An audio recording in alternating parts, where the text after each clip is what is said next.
E aí, pessoal, tudo bem com vocês? E aí, o que estão achando do conteúdo? Olha, eu quero começar perguntando para você já ouviu falar sobre processos verbais e processos não verbais? Você está vendo aqui atrás de mim na tela, tenho certeza que você utiliza muitos processos não verbais aí no seu dia a dia. Eu tenho certeza disso, tenho certeza, falo sem medo de errar. O nosso dia a dia, ele é tomado por processos verbais e não verbais. Como o próprio nome já diz, o processo verbal está relacionado diretamente à nossa fala e o não verbal a outros sinais que a gente vai ver um pouquinho aqui. Começo perguntando para você, é possível se comunicar sem falar nada? Vou dar um segundinho para você pensar até. É possível se comunicar sem falar nada? É possível. Não só é possível, como a grande maioria das comunicações que a gente faz no nosso dia a dia é sem falar nada. É até um pouco abusado da minha parte falar na grande maioria, mas sim, a grande maioria. Por quê? Desde o jeito que a gente está se vestindo para uma determinada ocasião, para participar de uma reunião ou para um evento, até a forma como a gente se comporta na expressão, na face, do jeito que a gente está olhando para o outro, isso é comunicação não verbal. A gente vai entender um pouquinho disso aí juntos agora. Nessa pergunta se encontra toda a discussão que faremos neste módulo. Vamos problematizar aqui a possibilidade de comunicação por outros meios, além da verbalização e expressão das mensagens, além das palavras. É possível então fazer comunicação sem o uso da oralidade? Vou recordar você lá do nosso primeiro módulo que a gente falou sobre a história da comunicação. O que acontece com o homem das cavernas? Ele precisa se comunicar e para isso ele utiliza as pinturas rupestres nas paredes para registrar a sua vida, para registrar a sua história também e para se comunicar com outros. Era a forma como ele tinha de mandar um zap para o colega, fazia um desenho lá na parede da caverna. Bom, quais as possibilidades então que temos frente à comunicação, uma vez que a gente já constatou que é possível se comunicar então sem a oralidade. E como adaptar nosso cotidiano empresarial, institucional, da nossa empresa pública, da prefeitura, do setor público, às demandas da comunicação do próprio mercado? Por quê? O mercado hoje exige de nós todos os profissionais, de nós todos que trabalhamos com atendimento, uma comunicação que seja capaz de ser eficaz, que seja capaz de atingir o outro com clareza. Olha só que interessante então. Como fazer isso então por meio de algo que não seja fala? A publicidade, com todas as suas teorias lá de Kotler e tantos outros teóricos da publicidade, trabalha muito em essência com a linguagem não verbal. Quando você vê, às vezes, um outdoor, ele traz toda uma carga de mensagens que foi pensada e projetada para aquela peça publicitária. Quando você vê uma capa de revista, por exemplo, aquela capa de revista foi pensada por uma equipe que às vezes trabalhou muito tempo para chegar àquele elemento, que muitas vezes você vai perceber que não tem muitos elementos verbais, não. Às vezes a capa é só uma foto e uma palavra. Não precisa dizer mais nada. Está utilizando de elementos verbais e não verbais. Está utilizando de sinais, de símbolos e de códigos. Olha só que interessante, a comunicação nos proporciona tudo isso. Os processos verbais, então, a definição, envolve todo tipo de troca de informações que se utiliza da linguagem escrita ou da linguagem falada. Então, esses são os processos verbais que estão muito presentes aí no nosso dia a dia. Quando a gente precisa conversar com alguém, trocar uma ideia com alguém que está lá em casa, alguém da família, a gente está utilizando um processo verbal. E os não verbais, então? Envolve a comunicação por meio de gestos, códigos sonoros, sinais, expressões faciais ou corporais e imagens. Olha só que bacana, então. O processo não verbal está muito presente no seu dia a dia. Eu tenho certeza que aí de onde você está assistindo essa aula, de onde você está participando desse curso, se você der um pause aí na minha aula e olhar para o lado, você vai enxergar algum sinal de comunicação não verbal. Basta olhar para você mesmo, a forma como você se vestiu hoje. Fala, o que eu pensei na hora que eu peguei essa roupa? Por isso que o processo não verbal, a própria publicidade, utilizam-se de muitos elementos da psicologia. Porque às vezes a gente não para pensar por que a gente pegou aquela peça de roupa, por exemplo. Eu, por exemplo, eu tenho a tendência de, se eu não tomar cuidado, toda vez eu saio de preto. Pego lá a roupa preta, a camiseta preta, a calça preta, tênis preto, se não tomar cuidado, saio todo de preto. Por quê? É uma tendência, às vezes, inconsciente. Que o cérebro já colocou aqui, pega aquela roupa lá. Não é porque preto fala que preto emagrece, né? Mas não é por causa disso, não. É justamente porque é um hábito, se tornou um hábito. Um hábito que é o quê? A repetição de atos cotidianos que eu fui tendo, que agora eu não percebo mais que aquilo acontece. Então, os processos não verbais, às vezes, agem assim na nossa vida. A psicologia estuda a forma como esses processos influenciam nas nossas relações sociais também, nas próprias relações de trabalho. Olha só que interessante, então. A gente tem uma imagem aqui para definir para a gente. Quando você vê uma placa na rua, por exemplo, uma placa pare, você sabe que esse é um sinal não verbal e qual o significado desse sinal. Grande maioria dessas placas são sinais universais que você vai ver em qualquer lugar do mundo. Você vê uma placa vermelha escrito stop, você sabe que você tem que parar. Porque é um sinal não verbal ali, mesmo que tenha uma escrita, tá? O sinal em si, a sinalização, ela é não verbal. Então, quando você vai em um ambiente, ele está todo sinalizado lá, tem todas as questões de plaquinhas indicando para onde é tal coisa. Na sua empresa deve ter bem isso, na sua prefeitura, os lugares têm que ser bem sinalizados, as pessoas têm que saber, porque nem todo mundo que vai no seu ambiente de trabalho, seja ele da sua empresa, ou seja de uma prefeitura, de uma câmara municipal, ou de um outro organismo público, nem todo mundo que vai nesse lugar sabe aonde ficam os locais, os setores, enfim, os departamentos. Então, todos os locais precisam ser bem sinalizados. Aproveita a deixa aí da comunicação não verbal para te dizer a importância dos locais estarem bem sinalizados.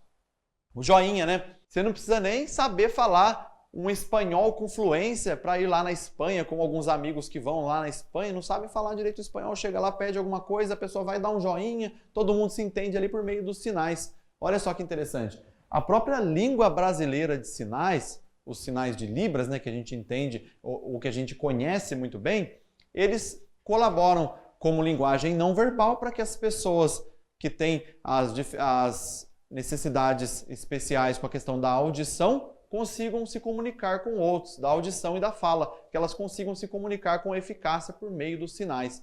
O ser humano vai, então, implementando formas de comunicação não verbal para que colaborem realmente no processo de comunicação entre as próprias pessoas. E aqui a gente tem a comunicação verbal, a escrita e a falada, que a comunicação verbal, gente, a própria comunicação verbal, ela é cheia, ela é repleta mesmo de elementos explícitos e implícitos. Basta pegar, por exemplo, num determinado período histórico do Brasil, onde não se podia falar mal do regime que se estava vigorando, a imprensa, como era censurada, tinha que colocar receitas de bolo no lugar das notícias que seriam publicadas. Então ali ela trazia, aquela comunicação verbal era sabotada. Olha só que interessante. E isso pode acontecer, isso é censura. Aconteceu em um período da história do Brasil com a imprensa. Como jornalista eu tenho que falar desse período para você, você conhece muito bem, não preciso ficar explicando, mas nós sabemos que a linguagem verbal, quanto mais objetivo, quanto mais clara, com mais eficácia ela vai atingir o seu objetivo. Com mais eficácia, ela vai atingir aquilo que ela se propôs no seu início. Olha só, então, vamos potencializar os meios.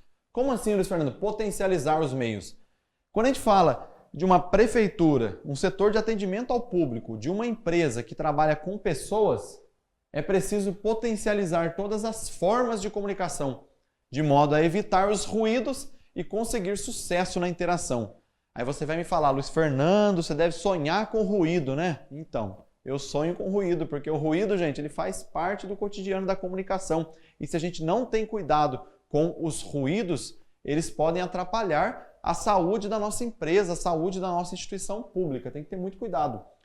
Então, o próprio potencializar os meios ali nos processos verbais e não verbais é uma forma de evitar os ruídos, evitar que os ruídos atrapalhem aí as nossas relações. Olha só, processos não verbais em tempo de stickers, as famosas figurinhas. Em tempos de figurinhas, usamos as mais variadas formas criativas para expressar o que queremos dizer. Eu conheço gente que conversa no aplicativo só por figurinha. Você manda alguma coisa para a pessoa já responde com uma figurinha. Essas aí são só alguns exemplos. Ó.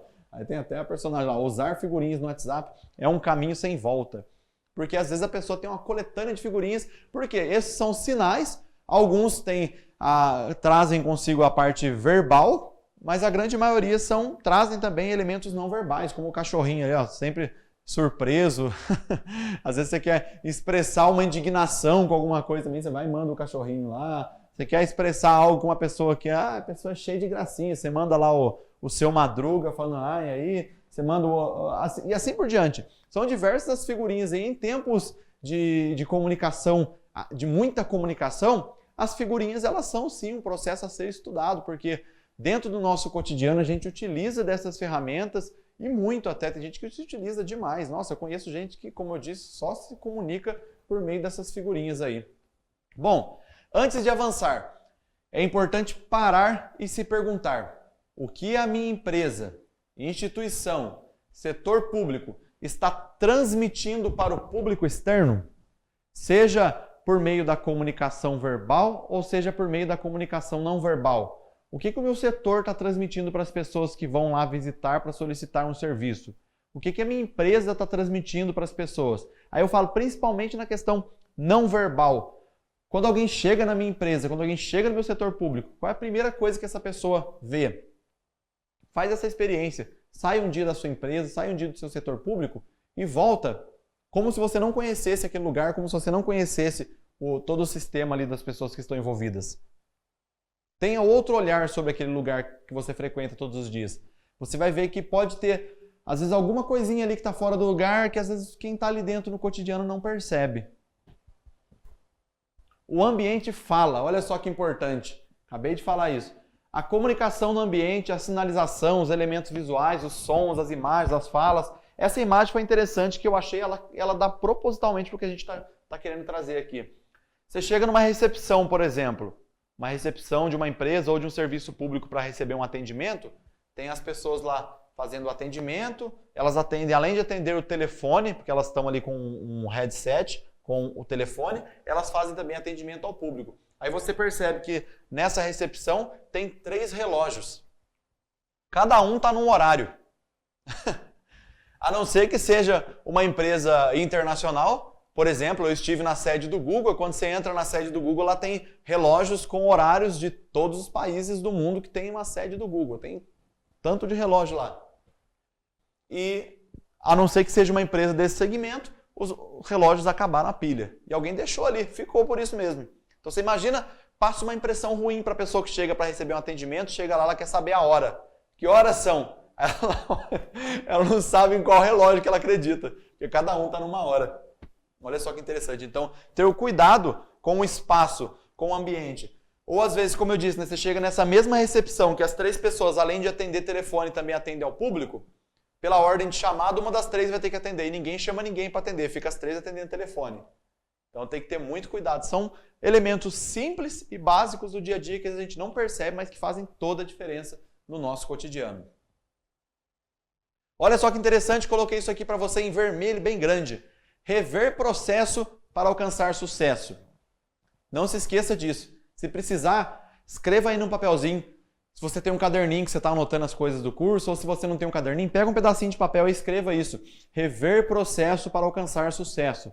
Às vezes você vai precisar fazer isso dentro da sua empresa, dentro do seu setor público. Rever algum processo. Seja ele da linha de frente lá, do atendimento, ou seja ele de quem está trabalhando na retaguarda.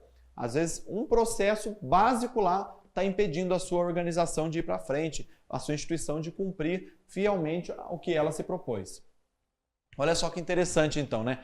Rever processo para alcançar sucesso. É com essa frase que eu vou encerrando esse módulo para você. E digo a você, se você está realmente interessado que a sua organização pública, com o seu setor, seja um setor de sucesso, utilizando a comunicação e os processos verbais e não verbais para cumprir a sua tarefa realmente da forma como deve ser cumprida, faça valer a pena esse rever processos. Às vezes você precisa. Faça lá, pega um papel, faça um planejamento sobre o que está acontecendo na sua empresa, qual está sendo o maior problema do seu setor público. Às vezes é um problema de atendimento que pode ser resolvido de uma maneira muito simples. Às vezes pode ser resolvido com um treinamento simples também de atendimento ao público. Porque às vezes aquela pessoa que chegou para trabalhar na sua instituição, no seu setor público, ela nunca teve a oportunidade de participar de uma formação sobre a importância de atender bem, por exemplo. Então invista nisso aí. Às vezes é uma questão simples, mas que você poderá resolver toda uma gama de questões que estão envolvidas no fracasso que está acontecendo na sua ação final. Então, rever processo para alcançar sucesso. Fica a dica para você aí.